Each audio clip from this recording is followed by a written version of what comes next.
Okay, welcome and good morning.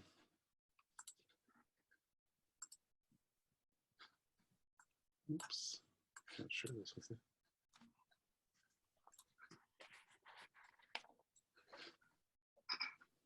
Welcome to day 4 of the 2020 online conference at MPMA. We're really excited to bring you our directors panel this morning. But first, I want to acknowledge one of our main sponsors this year. Candid is our session sponsor today for the directors panel. Please take a look at what they have. They're also a business friend member of ours, and we'll be sharing a newsletter article of theirs in the next month or two as a part of their sponsorship also. But we'd like to acknowledge them. Please visit Condit's website and let Cara know that that we sent you. I'm going to stop my share now here, and I'm going to introduce the director of the Chisholm Trail Museum in Oklahoma, Jason Harris, who's our moderator for today's panel. Jason, take it away. All right, well, good morning. Thank you all for joining us this morning. I'm excited to be here because we're going to do something a little bit different. We talked about it for a few years, and that's creating a director's swap meet or a director's discussion panel where we can all come together and tackle some difficult questions. So today we have a number of directors that we brought together to answer some tough questions. They include Steve Friesen, the director, Buffalo Bill Museum and Grave, retired. Amy Locke, who's the director of the Wyandotte County Museum in Kansas. Peter Siebert, who's the executive director of Buffalo Bill Center for the West in Wyoming. And Jay Smith, who's the director for the South Dakota State Museum of History. So that is our panel today. As we go, I want to encourage you, if you brought a question with you, go ahead and type it into the chat anytime you have one. There's a couple of us who are going to look for those questions and bring them up to the group. And we have a couple of questions to get it started. So I'm going to go ahead and start there and let our different panelists chime in. Our first question today is that it is assumed that some museums will not survive the economic slump generated by COVID. As we look at the landscape of museums in our region, who will make it and who will fall away? What advice do you have for directors tackling this challenging question?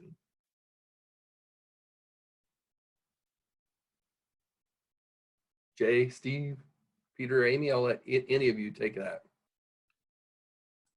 Well, I'll weigh in with one thought. It's I have a favorite word I use, and it's probably one that you've heard and are tired of hearing. I'm not sure, but I like the word oppor threat. A situation can be either an opportunity or a threat, depending on how you handle it. And I think if one goes into a crisis situation, whether it be what some of us faced after 9/11 or during the time of the 2008 recession, those were oppor threats, and how we dealt with them made a difference on how we came out afterwards. And if we can at least use that kind of attitude going into COVID-19 and its attending problems, that might help just keeping that idea that it doesn't have to be destructive, it has possibilities. Well, I'll jump in here a little bit. In preparation for this panel, I did a little survey of some of the members of the Association of South Dakota Museums and asked the question if they were concerned about potential closure. And I heard back from about 30 institutions, and of the 30, only one said that they were very worried about that. Now, you have to understand, I mean, I think a lot of you understand from the rural nature of our states, especially up here in the northern section, is that we have museums of incredibly differing sizes and shapes and all that. And so we have museums that are only open from May to September every year, and some that are open year round, some that draw a couple 100,000 or more, and some that draw 50, through the course of a year. So I think that one of the things that I see is that the museums that are more confident are the ones that have good relationship with their audience, whether that be in the community or as a whole. And I think that's just going to become more and more important, is that you know who you are dealing with. And I think that COVID has forced us all to look real hard at that. And that's one of the things that I think we'll need to carry with us going forward. Thank you, Jay. Peter or Amy, do you want to add to that? I would just sort of chime in and say, I mean, I've talked to some of the institutions that, may not make it. In a lot of cases, they were institutions coming into COVID that were suffering badly to begin with, institutions that had done layoffs before COVID ever hit and simply shut their doors and then probably will never reopen again. And I think that the challenge in some respects, I completely agree, it's about knowing your audience and addressing your audience. I also think it's for a lot of institutions that were, that three-legged stool of how you fund yourself. They were a little lopsided on one, and particularly the earned income side of it all. And when that leg got kicked away, they found themselves in a position where they really don't know how they're going to make it back out of it. And I think that's, particularly for those institutions, and I think the second part of the question is, how does that affect us? I mean, often there is that pitch to, hey, this institution is doing well. Why don't you merge with them? Why don't you take them over? Why don't you take over their collections? And, it takes me back to that old adage that, be careful of when the bank offers the museum the house, the church for $1, because the price is too expensive.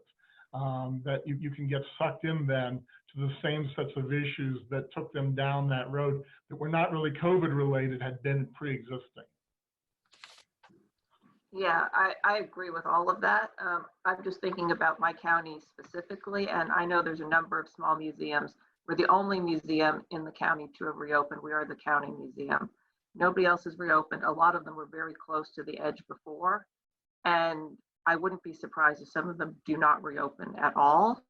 And some of them don't even have, a director or necessarily knowledgeable boards, that they may just consider locking the door and walking away. And we'd like to at least, make sure that the important pieces in their collections have a chance to be transferred somewhere else, and we can assist with that. But I think there's a lot of organizations that were just too close to the edge before that won't make it. And then there's some bigger institutions that, again, just were not financially stable, and what happens to them long term remains to be seen as well. All right. Well, thank you all. Our next question is a little bit more challenging, and that's, are we necessary? Steve, you've broached this topic in the past and now have several years of retirement behind you. Why don't you get us started? Well, I kind of belabored this quite a bit, almost for 20 years. Is this museum necessary, having seen so many museums proliferate, duplicating each other, and in some cases not having good sound reason for being or support, community support? And I think we can look at COVID-19 kind of as we're going to use a little bit of Midwestern imagery here, as a big threshing machine. Essentially, it's separating the wheat from the chaff in some ways, as in those institutions that maybe weren't that critical or important may fall by the way. As both Peter and Amy have pointed out, there are institutions that were unsteady at the beginning, and it may be we had a proliferation of museums, and not all of those museums necessarily needed to exist in the manner in which they existed. Sometimes it was, we have a historic house in town, we don't want to have anything happen to it, let's turn it into a museum, when adaptive reuse might have been more appropriate. In other cases, it was, we don't like the people that are running that museum, we're going to open our own. So those kind of museums may be some of the first to fall by the way. I think that's where you really get into that question of the necessity of the museum. And so perhaps in a more positive way, we could look at COVID-19 as being a winnowing factor, where those museums that survive, who have good leadership, strong leadership, well-trained leadership, those museums who have a strong purpose and have done good strategic planning in the past and are capable of planning themselves through this crisis, are the ones that survive, and the profession as a whole emerges stronger. I would chime in on that one as sort of as a follow-up too. I think so much of what we see is our donors who are being targeted by every organization, from the local fire company to the Smithsonian, wanting their dollars. And so it's really how do you separate yourself out, and the clarity of vision that's articulated by leadership within the mission, within all those pieces, that speaks to that donor and ensures, that those dollars come to you. And that sounds like I'm being competitive, and to some degree it is a competitive environment right now for donor support. There just isn't enough of the pie to support everyone from local COVID relief to, international charities. And where do we fit into it? And how clear are we, and how are we communicating with our donors? I belong to one organization that sends out hourly e-blasts, and they've turned me off from giving because I have 50 spam emails from them, and it's not a history museum or a museum entity that's doing it, but they clearly have gotten carried away with this message of communication as the way to keep you close. And then there are some that I've never heard from, and I'm assuming they must be doing fine when I'm betting they probably aren't. I'd like to jump in and piggyback a little bit on what's been said, and I really agree with Peter in that. I think, the simple fact is we all have the same revenue streams. And in many ways, we haven't been terribly creative about trying to differentiate in those terms. I try to ask, the question without seeming too capitalistic, but how do we monetize that is a question that we need to ask. But on the other side, Peter talked about competition, and I think he's absolutely right. But there's the other side of that equation. When you have some measure of duplication, or you have a lot of museums, what I think can happen is if those museums get together and figure out how to cooperate and how to play off each other and how to promote each other, can make a difference in those situations. I mean, up to a point. Obviously, if you've got huge facilities with huge expense, it's kind of hard to do some of that. But smaller to mid-sized museums may be a little lighter on their feet and a little more able to dive in towards those cooperative, whether that be tours or ticket prices or any sort of 1,000 different things, from special events and whatnot, all in order to make sure that people understand that there's a community of museums and that each one brings something to the table. That is, if they all do bring something else to the table. In the example where there are two facilities that were born because two people didn't like each other, that's a whole different ballgame. But when you've got a situation where you can collaborate and you can work together, sometimes you can work through that. And I think that's something that especially, like I say, small to mid-sized museums really need to do in this environment going forward. I have a question for the group. Because especially in South Dakota, in North Dakota in particular as well, there's a lot of volunteer run museums, county museums.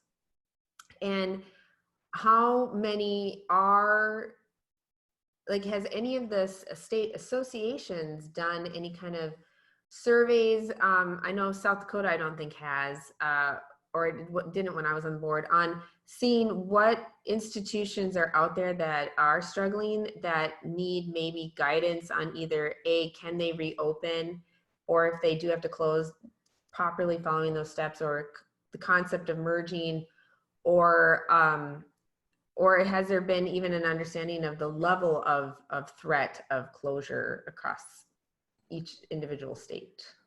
I can talk a little bit about Oklahoma.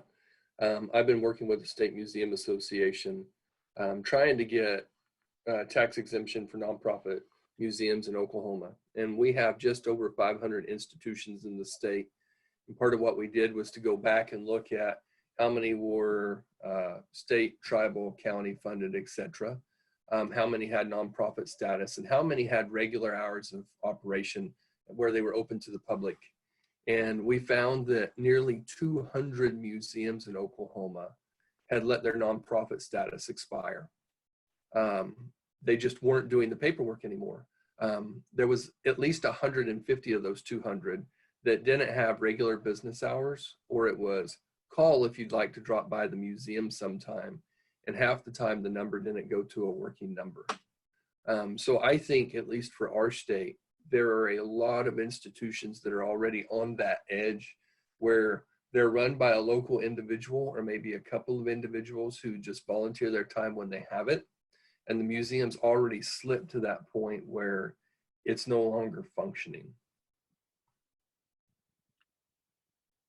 I'm wondering if there's a certain vulnerability, though, a greater vulnerability for museums that rely on paid staff, or paid staff that rely on museum jobs, so that you have these small museums that are being essentially worked or kept going by volunteers. They close down, go dormant, if you will, and eventually come back. And there may be a level of flexibility, although I don't know what we can say about their care of collections end, but there's a level of flexibility in some of these smaller organizations that you may not find in some of the mid-level or even large institutions because of the necessity of maintaining a paid staff. What do you think of that? I would agree completely. I think that the smaller institutions that I've seen in my career often can go dormant and then magically reappear down the road. It's the ones that have, and I come back to their funding stream, it's very irregular and they're living hand to mouth and they don't have a reserve and they don't have a source that they can go to in an emergency, that, you know, all of a sudden you find a museum director who, you know, they're the sole proprietor as it is, and they're out of a job because they literally are, you know, accepting donations, putting them in the bank, and then writing a payroll check to themselves. And I've seen that in institutions. I think they're the most vulnerable. I will say I think the very big institutions are as well, because there is that risk in our profession to seek to build bigger and bigger and grander, and not always to put the financial piece behind it that sustains it. And it ultimately then becomes, when troubles get tough, oh my gosh, we're paying off these wonderful capital expenses, but we have no money to operate.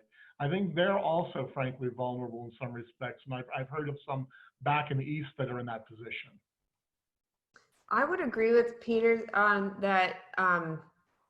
I find too, this is a time where a lot of boards who might have been delusional as to the state of success of like, oh, we're great, look at all these people coming into the museum, and then realizing, oh, they're only working on a credit card, they're not working on an endowment, and not having that financial foundation in which to build and grow. And I've worked for an institution like that, and it cannot weather the storm. It really cannot.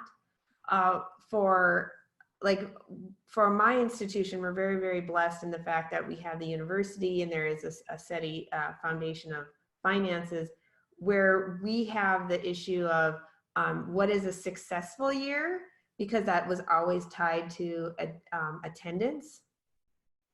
And you were being successful if you had a number of people coming through the door, which would equal number of dollars. So how does, you know, a successful year, or are you, because I would always get the question of, well, why should we fund you? Why are you necessary? What's your purpose? And it was always tied to, well, how many people are coming to your events? How many people are coming through your doors? Then that means you're essential, or that means that you're valued. And having to shift that concept of, especially your administration, whether it's a board or a government entity, of that success or necessity is not necessarily equal to attendance, and then to have that financial foundation to be sustainable. You know, I was going to say that only in a director's panel can we use the words bored and delusional in the same sentence. And thank you for that, Glenn. You know, I think it works all kinds of ways in that. I remember back 15 years ago, I applied for a job and got to the interview stage, and the board said that the goal of the director would be to increase fundraising by 10% every year. And, you know, they weren't starting at zero, I might add. They were starting from a fairly substantial six-figure number.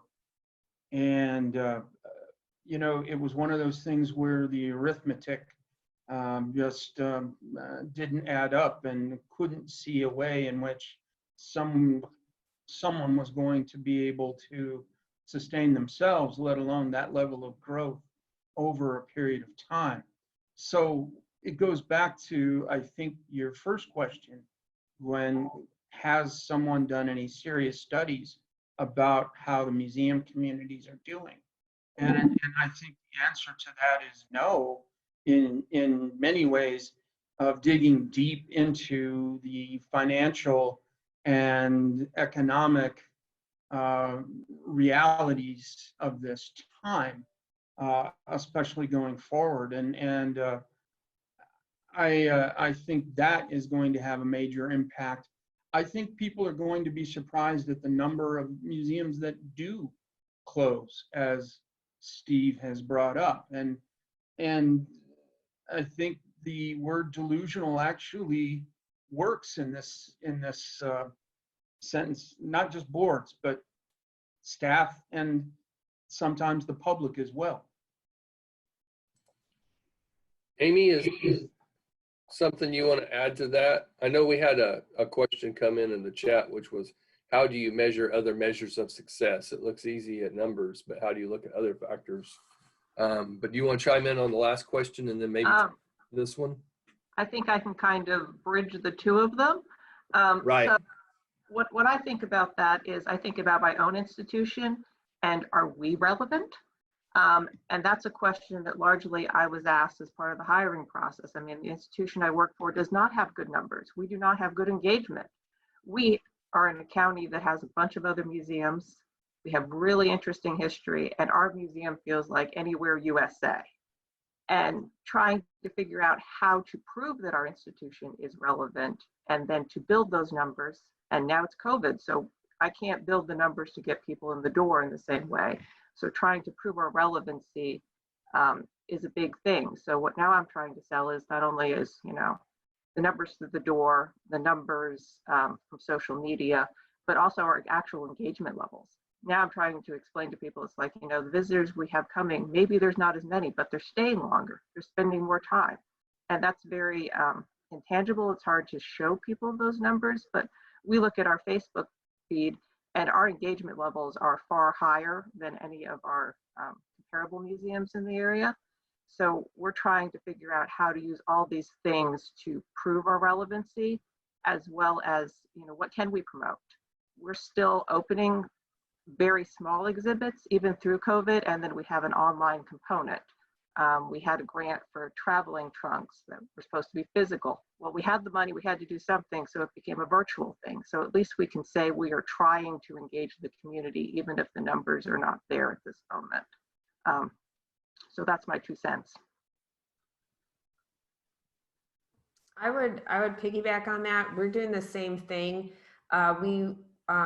One of the blessings that happened of us being closed for 6 months is that we were able to do a full inventory of our collection. We only have 2 shelving units left.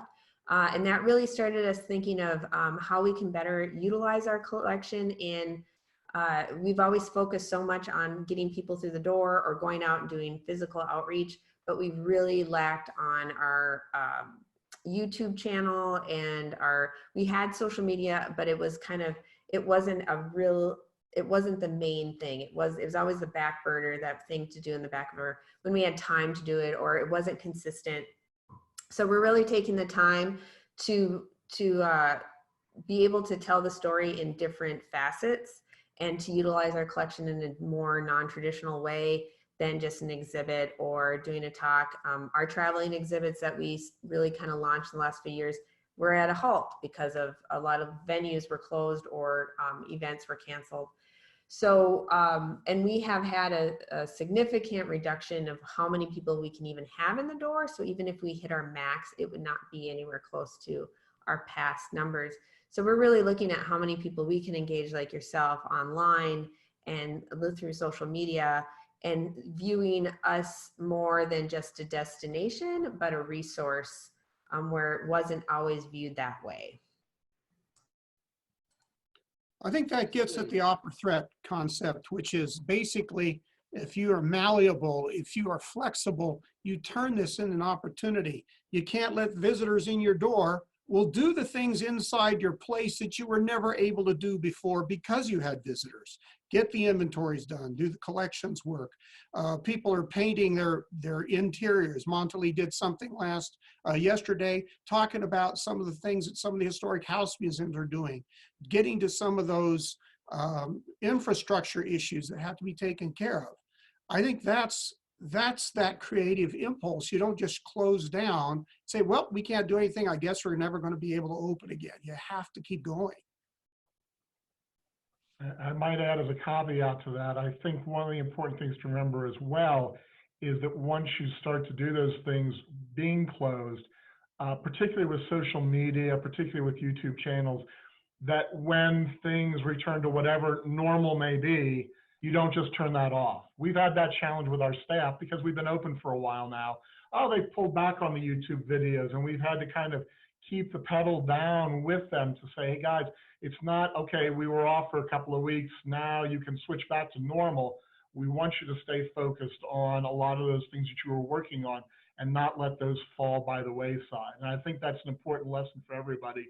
It's certainly been for me, of staying on top of moving ahead with things that we started during those closures or downtimes, and keeping that going once you are reopened or in a position to resume some degree of normalcy. Kristen asked a question, and that was, do we think there will be a lot of museums that close as PPP comes to an end starting in mid-October? And I was just curious, and we can do it over in the chat, how many of our institutions actually received a PPP loan/grant? It looks like a few.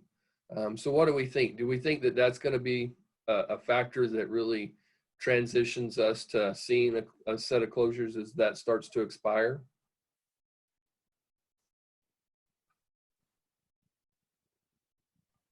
We received PPP funding, and you know, it came for us at a welcome time. I would say for a lot of the museums, particularly here in the north, who have a very short season, when COVID hit, it was still during a period when we were relatively down. At least for this institution it was. So, and I know a number of others as well. So I don't know what the impact is going to be ultimately of whether that, when that funding, the accountability has to come in and there's no more, whether you're going to see more institutions that fold or not. That's a hard one to tell. One would say, well, they shouldn't, you know, if they got it in the first place, they must be stable.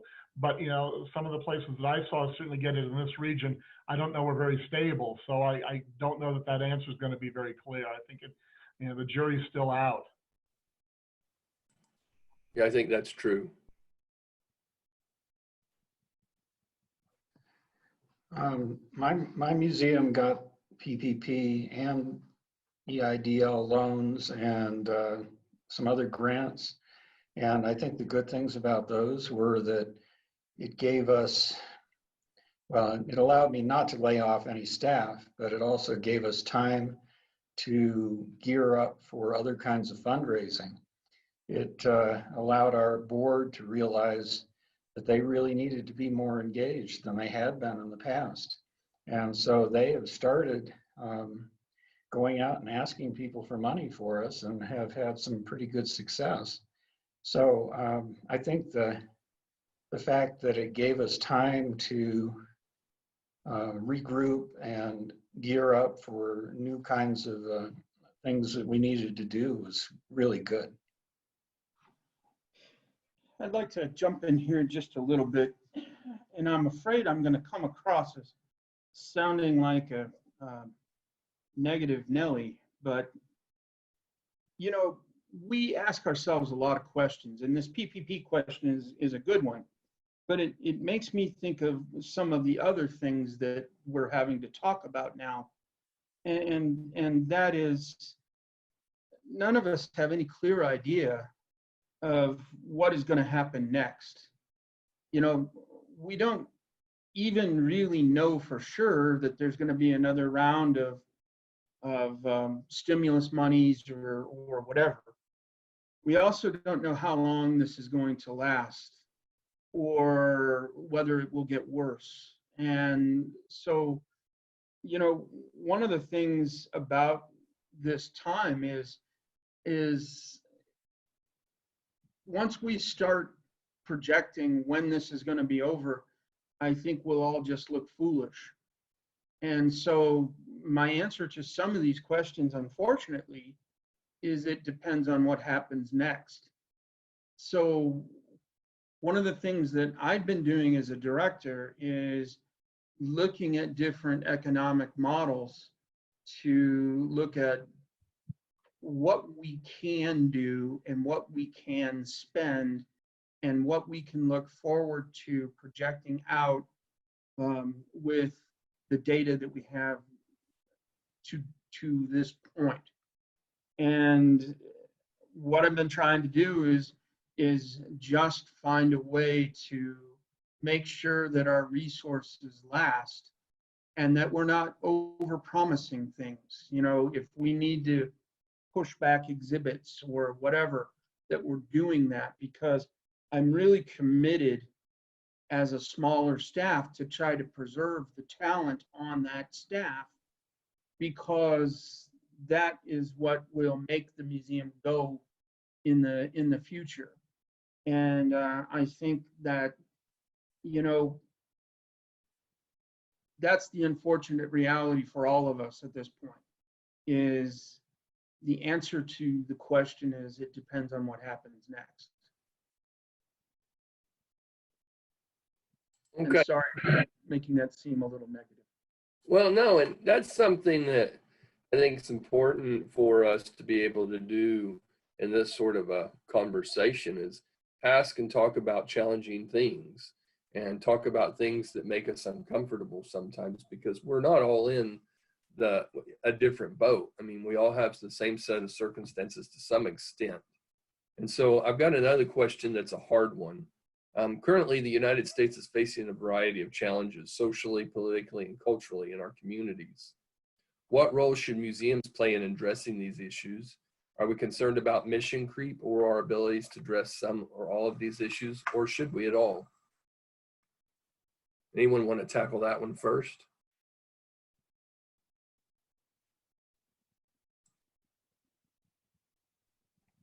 Well, I guess I have no fear, so I'll jump in and say, I think from my perspective, you know, the challenge really is to do it in a substantive way. I've seen, and I'll be critical here, museums put out a declaration of beliefs, and then it sits on the shelf along with their giant strategic plan and about 30 audience evaluations and never reaches the light of day, but they feel good that they've made a declaration of their views at this moment in time. And my point was, is unless you're willing to put resources into it, and in this time, and I reflect back on what was just said, you know, Jay said, if you've got to be conscious of those resources and not overcommitting at this moment. But if you're going to do it and plunge into it. Don't do it in just a way so that you've got that statement on your webpage and then you feel very nice and noble and you drift back and don't need to worry about it again because you've addressed it. I think it's a challenge to do it and to do it well. And, you know, I think that's something that all of us are facing at some level, and it's pressure on both sides. You know, here in Cody, I've got the vigilantes who want to come and guard the statue of Buffalo Bill because they believe that terrorists are going to arrive in the night to blow it up and destroy it. And so we've got all these crazy, and I'll call it crazy, extremes on both sides. And I think navigating a course that is based on good scholarship, that is based on what we do, and is based on really putting something forward that is solid and isn't just, you know, lip service. I think that's really the challenge for it. So I'll step back and let the arrows fly. No, I would agree with that. I would also say it requires training to do it well. Because you could say, okay, we're going to just have a talk and we're going to have groups come together and we're going to just discuss some controversial topic. And unless you know how to mediate that particular conversation, it can be an absolute nightmare and nothing happens but adds more fuel to the fire and division. And I know our Humanities Council, this had to have been 4 years ago or three or 4 years ago, brought in a set of experts to teach dialogue for difficult discussions and basically teaching you how to mediate as a platform, as an organization, how you bring in groups of people that might have different viewpoints and how to mediate that conversation to create successful dialogue. And I think that is where I think we could work as organizations, whether it's a state museum organization or Humanities Council, in helping other people train so that they feel more comfortable being a platform for discussion and not necessarily having to be the voice that leads it, but they can be a neutral ground for different viewpoints. You know, I kind of brought up this question when we were talking prior to this panel. So I would just like to say that, you know, there are an awful lot of causes that I think most of us individually would believe in. But one of the things that I've learned over time is there's not a line at the door waiting amongst the public, waiting for them to hear what my opinion is. And in many ways, I think we need to be careful as museums not to apply those things, like Peter was talking about, a declaration of belief. You know, at a certain point in time, what is the point of that at all? Other than to stake out a space for a very short period of time. I think it's fairly safe to say that just about everybody in this panel believes in social justice.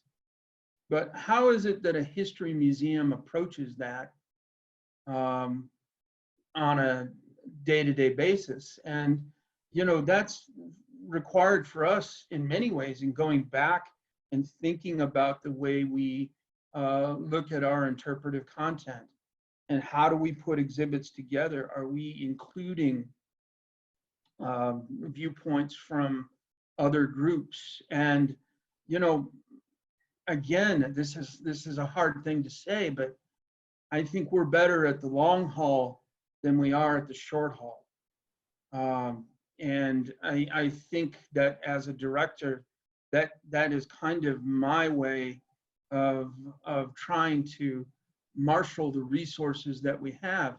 And let me be straightforward. It's just like a family, marshaling the limited amount of resources we have. I think Peter's got a fairly big facility, but my guess is that there are times when he looks at the bottom line and goes, I have a limited amount of resources. So in some ways, you know, you really have to be careful about that. I'll give an example of something that is happening here at the Historical Society. There's a group through our foundation doing a work in suffrage, which is wonderful. We need to do more work in the area of understanding women's suffrage. And of course, the 100th anniversary this year makes it a perfect time. But they have determined with their group that they're going to put a bunch of money and resources into working on voter drives. Now, on the surface, I think that great. I am supportive. Let's all participate in voter drives. But I look back at our mission and I think to myself, wait a minute, is the Historical Society really supposed to be doing that sort of thing? And I have real questions about it, not about the idea of voter drives, which I personally support, but I go back to what I said earlier. There's nobody in the world lining up to hear my opinion on that issue. And I'm not so sure that I want to spend the time training people to do that sort of thing, when we could be doing many other things that are important to the topic of women's suffrage, which is the originating idea behind it all to begin with. So that's why I say sometimes I wonder about mission creep in that, and I'll mute from here so Steve and Amy can weigh in. I agree with Jay very much on this, and you did mention mission statement, which I was thinking about during this conversation. The mission statement, our statement of purpose, whatever you want to call it, that's the compass that keeps us on course in the midst of turbulent times in some ways. It's the compass that helps us decide, are we going to, in our effort to be relevant, stick with our mission, or are we going to get off course, have mission creep, or whatever other term you want to have? And I think that is critical, assuming you have a good, strong mission statement, that you make sure you revisit that and say, how does this new idea, this new project, this new whatever fit within our mission? Is it appropriate to who we are? We have to be true to who we are. And if it's not true to us, it might be true to somebody else. Let them work on it. And if we as individuals want to support it, as Jay says, then we'll go out and support it as individuals. But as an institution, you know, we will run aground if we don't follow that compass. I'll just echo that. I mean, that's pretty much exactly how I feel. That, I mean, there's some institutions where it really fits the mission, and that's terrific. And if it doesn't strongly fit the mission, I think it's okay to focus on what does fit your mission.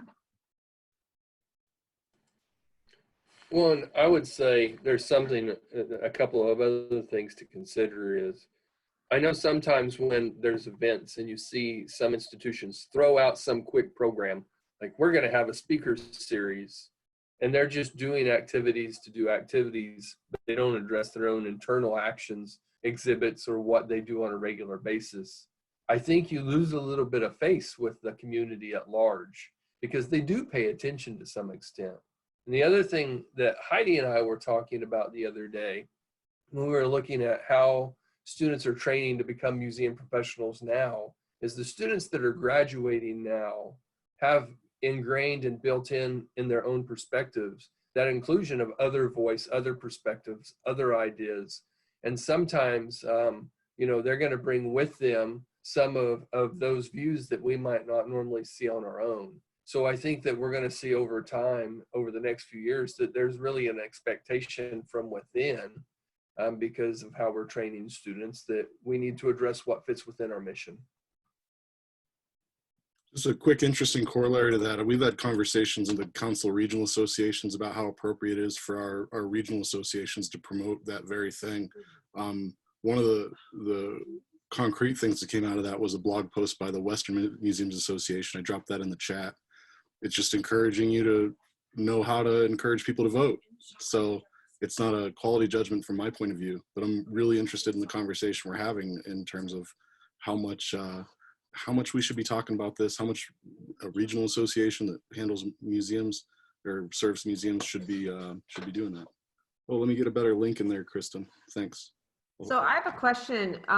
So right now I'm doing the MAP assessment for interpretation and our education interpretation MAP assessment. And our consultant that we paired with, the very first question he asked, and this was back in June, where is our statement regarding Black Lives Matter? And at that time, I think it was just Black Lives Matter that was the issue at the time. And unfortunately, in my situation, I can request to put within the university, I can request the communications department whether or not we have a formal statement, but I, as an like our department cannot publish one on our own without getting permission from the university. And when I explained that to him, his response was, if you don't have a statement, then that's saying you're that you're encouraging the situation instead of taking a stand.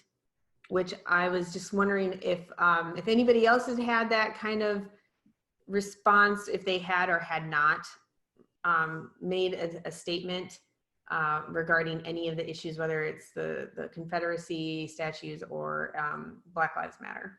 I have to say, having done many maps, I think that's highly inappropriate on the part of that map person to be putting pressure on you about that. And you have an opportunity, of course, to digest this and see how it fits with your institution and your purpose and all that. You have an opportunity at the end of the map to register some problems if you had them with a map reviewer.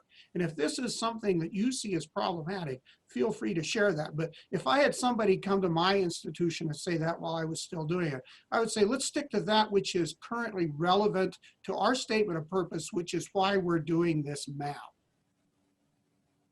I just want to chime in there a little bit in that I agree it's highly inappropriate for him to have said that, especially since Black Lives Matter has become a political movement. And I think it's much more appropriate maybe for you to have an institutional statement about inclusivity, but Black Lives Matter specifically has a very definite political movement behind it. So I think that was highly inappropriate.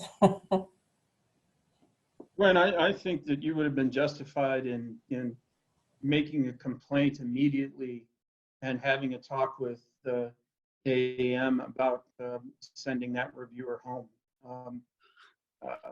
That's just, to me, that crosses the line of inappropriateness, as Steve and others have mentioned, that, you know, you just can't walk in the door and cast your political beliefs onto someone else, you know. Well, and in my situation, I'm part of a university. Yeah. I am not an independent 501c3. I have to go through the chains of command.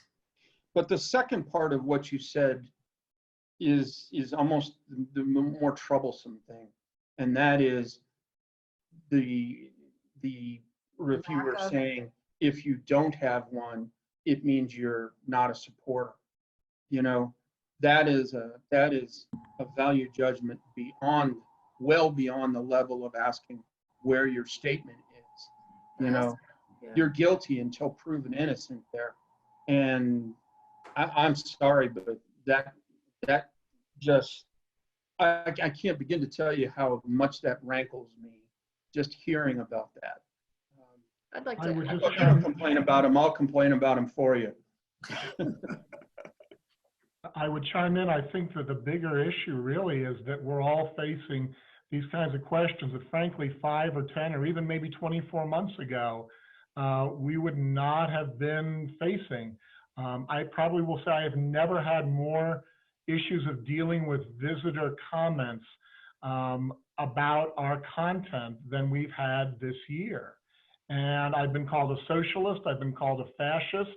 I figure I must be doing fine because I'm on both sides of the extreme, but I think this is something that's epidemic right now in our national dialogue, and I don't want to take the conversation out to that realm about it all. What I do want to reflect on, though, is that when I've had these people who've challenged us, my response has always been to fall back on our content. So I had someone who challenged us on Black Lives Matters because we have a mural about gun control that depicts both pro and anti-gun supporters. It's the one from Time magazine. And someone said, my God, you're supporting this. And I had to point out to them that Black Lives Matters goes back to 2013. It is not something that was created in the last few months.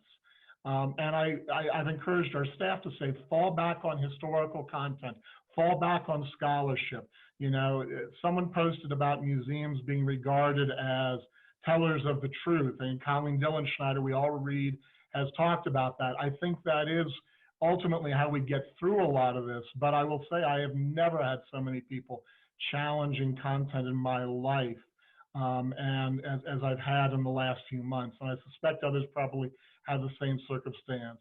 So it's a case where we try and walk away from advocacy or what's happening in the world, and the public doesn't necessarily let us get very far from that.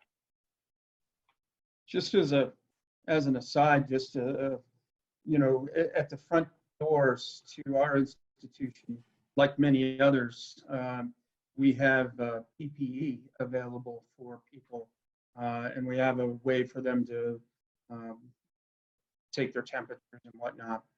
And we have had one person complain about that in our state, which is one of the more lenient, if you all know what I mean.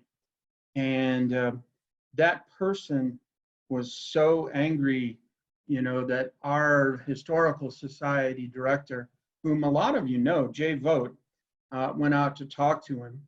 And the guy called Jay Vogt a communist. So anybody who knows Jay Vogt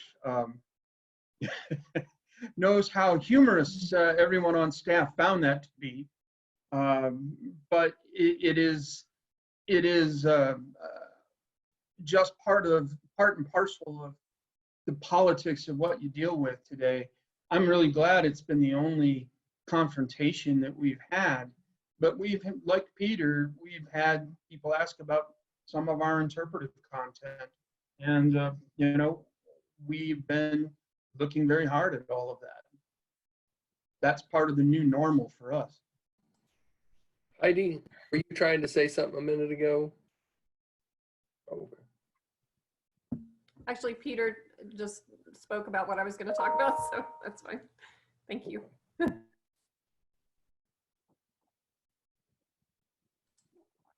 All right. Well, rather than ending on that, why don't we talk about what some of the silver linings are? So we're in the middle of a pandemic. We've been closed, I think most of us for at least some period of time. So what are silver linings? I think at least the ones I have is that my museum visitors, the ones I get, there are fewer of them, but they spend more money when they're here. I'll be brief. I think one of the silver linings is that we, at our institution, we've been really forced to do top to bottom analysis of a lot of our operations. And we've also spent more time talking as a staff about the things that we think we need to do to make improvements to our interpretation, our exhibits, our facility as a whole. Things that are going to go into a future strategic plan. I think in our situation, we knew we were looking at doing a lot more outreach as an organization, and this was really an opportunity to stop what we were doing and kind of reset the staff to use some more technology. They're not super tech-friendly people, and to start expanding on some of the things that we were thinking about doing anyways, as well as having an opportunity to utilize virtual volunteers to do things that we would have never thought to do nor have time to do with our collections database. I think from our perspective, it's made us a lot smarter about our fundraising. I think we have an annual gala that we canceled, but we kept parts of it alive with a virtual component. And we made more money than when we had it live because we were wasting money when we had it live. You know, we were so busy worrying about the tablecloths and the flowers that we kind of had lost sight of what the goal of the fundraiser was. So in some respects, I think it opened doors to try things out, particularly in a virtual way, that probably are going to be with us long after this ends. I'm going to see the glasses half full and say I hope it does end and real soon.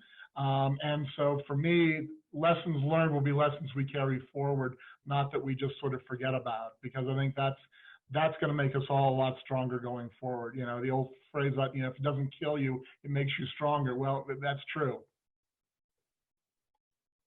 Speaking as somebody who's kind of on the inside and the outside as semi-retired, I think looking at it from the outside, since I do consulting, what I think is delightful, if you will, or the silver lining, is hearing the stories you've just heard from these other folks about how they are meeting and in some cases prevailing when they're dealing with these crises.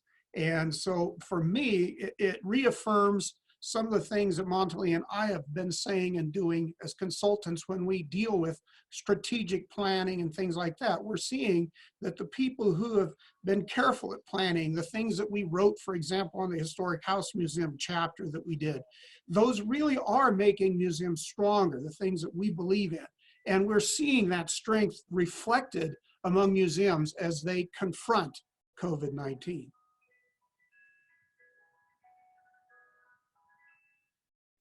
All right, one we missed, looks like we got a couple of minutes left. So maybe we can get it in, is that museums are one of the most trusted institutions in our communities, and we see it all the time. So how do we use that as an asset during and after COVID-19? Like, is there a way to segue that into doing more?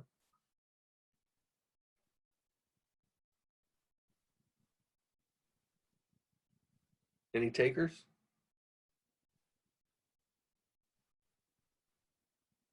I think from at least our perspective, it was, you know, we've had a love-hate relationship with the community insofar as we're a large driver of tourism into the community, which some people love and some people says block the streets when they want to get someplace.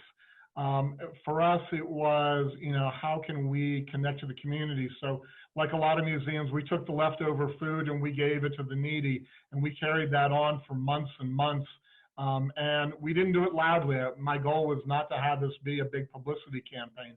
It was simply to say to the community, we are part of the community. We all reside here. We take that seriously. I don't want newspaper coverage about it, but understand that we are here and supportive. And I think that's where we build, you know, our gravitas extends to them and it comes back to us as well. All right, well, thank you. I know that in just a second, Justin's going to usher us back into the other room. But before we go, since this is a relatively new thing for us to do, to sit and have a session dedicated to, you know, directors chit chat and answering some tough questions, do we want to see this continue on into other conferences? Is it something we like and something we want to be able to continue to do? Use your reaction buttons. Yeah, you can use your reaction button. You can give us a thumbs up or an applause. I see lots of thumbs up, so there we go. All right, well, thank you all very much. I appreciate everyone's time. Justin, are you going to send us the link to? Sending you the link now. Scoot us over. Thank you all. I think we're going to buttonhole Joe Schenk next time. He had too many good comments in the chat and should have been up on stage. Yep. I'll just say it out loud. There's the link. Thanks, guys. Thanks, Peter. Thanks, Jay. Thanks, Steve. Thanks, Amy. And Jason, of course. Thank you so much. Thank y'all. Hi, Joe. You're looking good. It's old home week here at MPMA. Y'all hang in there. Thanks, you too. Yeah, check out the main room and accompany us for the day here, guys. Thanks. Bye, everybody. Bye now.